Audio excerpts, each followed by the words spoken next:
Hello and welcome to Legislative Report. I'm State Representative Mike Reese. I represent the 59th District in Westmoreland County, and I'm joined by three other State House members who represent the county as well. Representative Tim Krieger from the 57th District, Representative Eli Ivankovich from the 54th District, and Representative George Dunbar from the 56th District.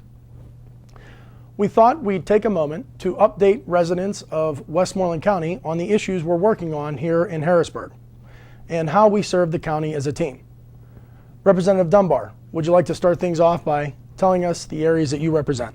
Yeah, sure. I'm from the 56th District. I have Penn Township, North Huntington, Jeanette, and Irwin.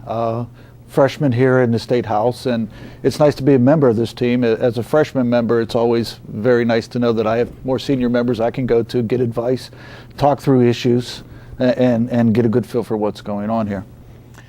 And I'm always thankful to have my neighbor to the south, George Dunbar. I represent the 54th District. I represent Murraysville, Export, Upper Borough, Lower Borough, New Kensington, Arnold, and Allegheny Township, and then a few townships in Armstrong County. And it's great to have my good colleagues, Tim Krieger and Mike Reese, that sit right behind us on the House floor and have their ability to draw on past experience from their time in the legislature here. They're Tim?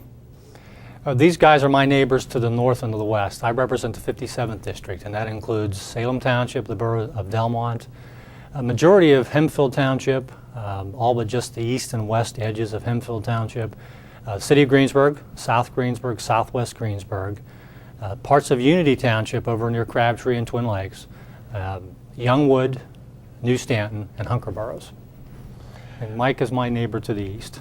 To the east, yeah. I represent the easternmost portion of Westmoreland County, really from the tip of Westmoreland County up in Seward, straight down 7-Eleven through Ligonier, through Cook and Donegal, and into the northeastern tip of Fayette County. I have Salt Lake and Bullskin townships in Fayette County. So perhaps Representative Krieger, you'd like to talk about some of the legislation you have out there? Sure. I'd like to start out with, I think, what's one of our most important problems in government, Harrisburg as well as Washington, as well as even our locals, the fact that our spending is actually spending more than we can spend. I think most of us understand that. We have, for whether it's a school board, whether it's a local city or municipality, or whether it's a state or federal government, we're spending a lot of money, and frankly, we know it's money we don't have. So one thing I have done is I've introduced a House bill that would cap spending constitutionally. And what that really does is basically says we can spend at the rate of inflation or the growth of our population that is increases every year. So from a base year, let's say if we introduced this year, got it passed, got it through the legislature, and got it through the constitutional process, that would be the base year. Going forward, we'd only increase spending by either the rate of inflation or our population growth. There would be a couple exceptions. For example, if there was an emergency and the governor declared an emergency, we could increase spending with a 3/4 majority of the House and the Senate. Same way we have other issues with regard to, for example, if we think there's a major problem, we could increase spending by 120% of the base year, but again, only with 3/4 of the legislature. And the reason I think that's important is because I think there's an institutional bias to increase spending in Harrisburg. It's just easier to do. Every year we just think, how much more are we going to spend? And so what I thought would be important is to make a statement that we are not going to do that anymore. If we can get our spending under control, lots of the other problems in government, I think, go away.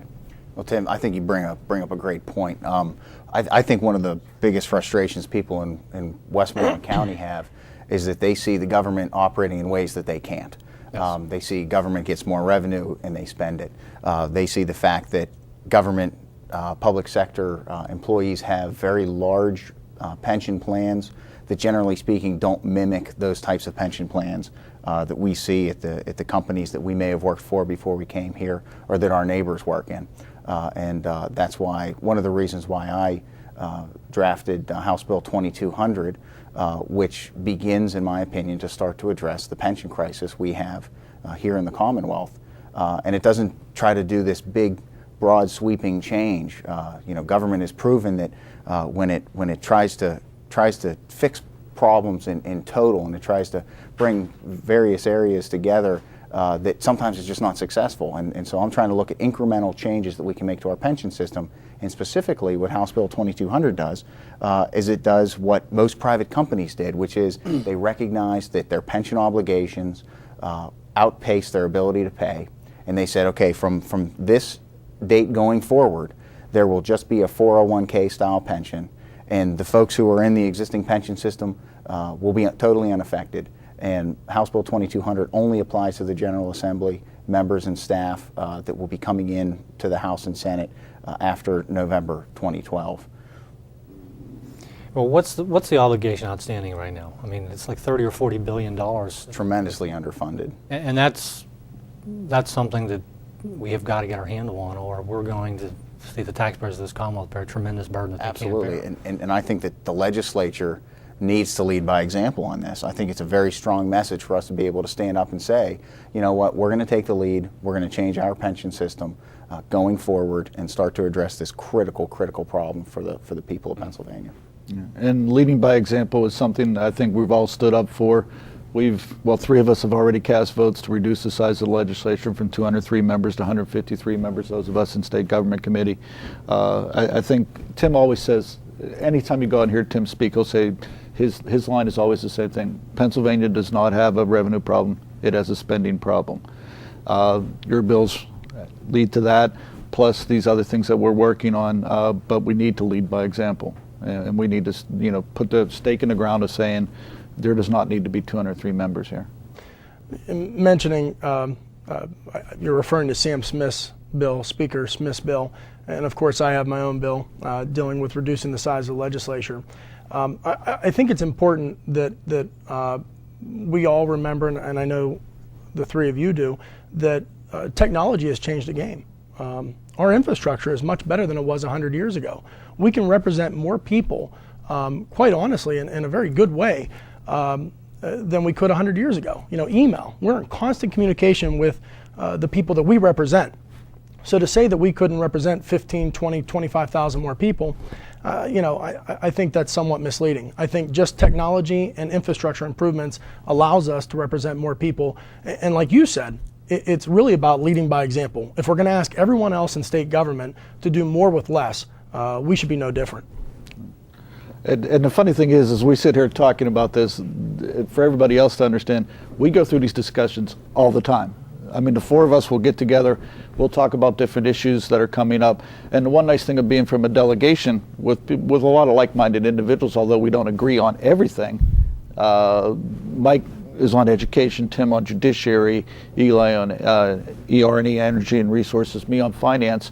We all bring a specialty, and we all can bring it to each other to discuss it and work as a team together. So that's one nice thing about being in a nice little delegation now. Absolutely. One of the things that I've found to be particularly useful is the fact that we all come from different backgrounds. We all brought something different to the table to begin with. We can't underscore that enough. With George's experience as an accountant, myself in large manufacturing, Tim as an attorney, and the vast experience that Mike brings in education and with things at the county level, I find myself relying on you guys all the time to answer questions and learn.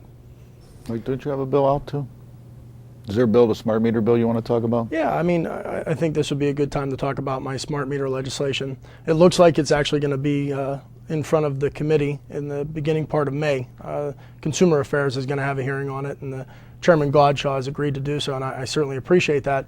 My bill is very straightforward. All of us believe in limited government, and before any of us were here, Act 129 was passed into law. And buried in Act 129 was something that I find very concerning, and that's a government mandate to move towards smart meters. Now look, I would argue that smart meters, great technology. I see no problem with people investing in smart meters and having them on their homes and using them as a tool to manage their own utilities. That said, having it as a government mandate is a different thing. And simply put, my bill would eliminate the government mandate to move towards smart meters. That's my one bill, and I think that's very important. And then the second partner bill on that is if someone chooses to have a smart meter And there's a tremendous amount of information that can be gathered from those devices. The companies that are collecting the information are not allowed to give that information off to a third party without the consent of the consumer. So really it's two bills, and I'm hoping that they both get a chance on the House floor. I think Mike brings up a great point. Getting government out of the way, having a redefined role of state government, and if you think back on some of the things that we've done in the last year, I think we can say that we've really begun to work on that. And the second I saw the smart meter bill, Mike, I jumped on as a co-sponsor. If you think about some of the things we did with the sprinkler mandate, repealing that, the budget that cut over $1 billion out of state spending and cut spending from one year to the next for the first time in 30 years. And you think about the way that we're trying to make our state have a more appropriate role in the lives of Pennsylvanians. I think it's proud work, and I think that I look forward to continuing it, and I think that smart meter bill is a great bill. And jumping back to what Representative Krieger kicked off with, I personally believe good government is limited government, and I think that if we look back just 10 years ago, if we would have increased spending just at the rate of inflation, we would have had a surplus. We wouldn't have been deficit spending. So I think that's very important to note that, again, like Tim constantly says, we don't have a revenue problem, we have a spending problem. State government supports many important programs. Just they can't get a blank check. Well, let me follow up a little bit and take on Mike's comments, and I think this is something we've all agreed on, we've all been very frustrated about it, and that is the pace of welfare reform. It is difficult because of the makeup of the House to get anything very substantive done, because we have, about 60 of our members in the Philadelphia area. Yeah. It gets very difficult to get things done. I know we've all talked about this, and we've all shared that frustration. I mean, I think all of us would say that we need drug testing for welfare benefits. It seems to be a straightforward, common sense approach, but we don't seem to be able to get it done. And again, I know you share my frustration in that. Well, and I think that, to your point, Tim, one of the things that maybe people don't see is that you and I believe that there are those in our society, all of us, I believe that there are those in society we need to support. But clearly, there are three types of people in this world. There are those who can support themselves and do, and there are people who can't support themselves, and whether it's through no fault of their own or a short-term, long-term problem, and then there are the people who won't support themselves. And when we talk about welfare reforms, I believe all of us are talking about the waste, the fraud, and the abuse, and those who refuse to step up to the plate and provide for themselves. So when we talk about welfare reform, we're not talking about taking the check away from the single mother or someone who's struggling to pay their bills because of a disability. We're talking about somebody who needs and who probably just needs the proper motivation to go out, get a good job, provide for their family. And with good, proper welfare reform, you can ensure that those that are in need can get something. And that's the point, and George. that's the point. People need to recognize if we don't fix the problems, those people that we as a whole decide we need to help and need the help, won't get the help. Right.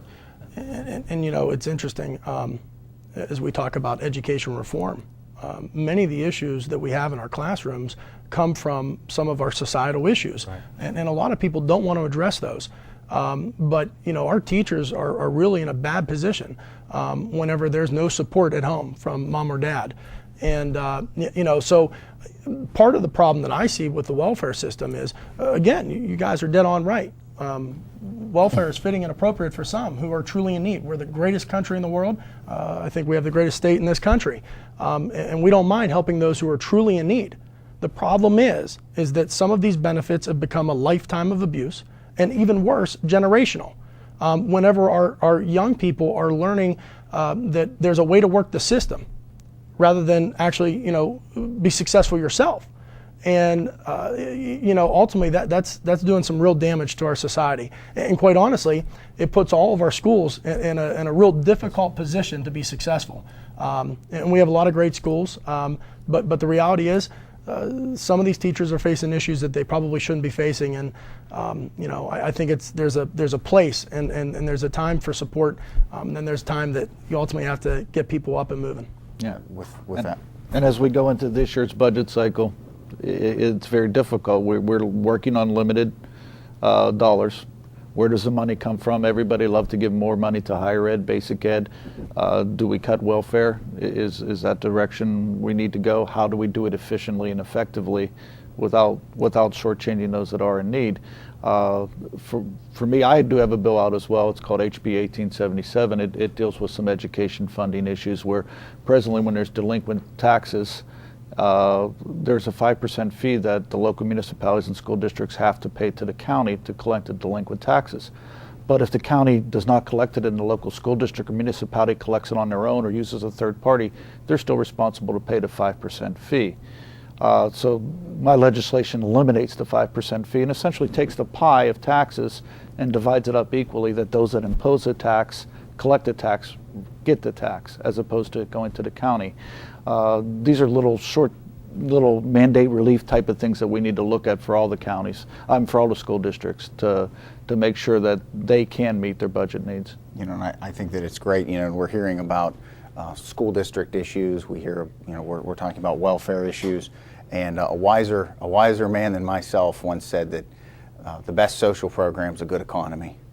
And as we look at, I think the overriding thing that we're trying to do here is to make Pennsylvania more competitive in a national marketplace so that we can ensure that our kids and our children's children can stay in Pennsylvania, can find a good job, can start a business, and I think it's important for us to remember that as we look at these policies that we're trying to put in place to improve our local economies, to improve Pennsylvania's economies, that the educational problems, the welfare problems, these issues will begin to resolve themselves if people have good jobs to provide for their family.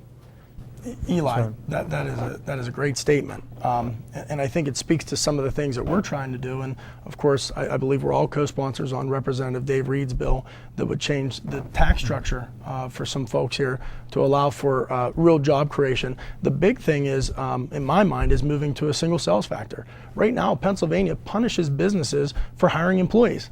We tax our payroll. I mean, that to me is just insane. And then we expect our companies to hire more people on, even though we're going to tax them to a greater extent. If we would just tax them on their profits, I think that would be a big step in the right direction. Well, I couldn't agree with you more. And I think another way I've heard that said is the numbers are so big, as far as pensions, as far as other obligations, that we cannot cut our way out of it. We have to grow our way out of this. We have to cut spending because, you know, it's wasteful.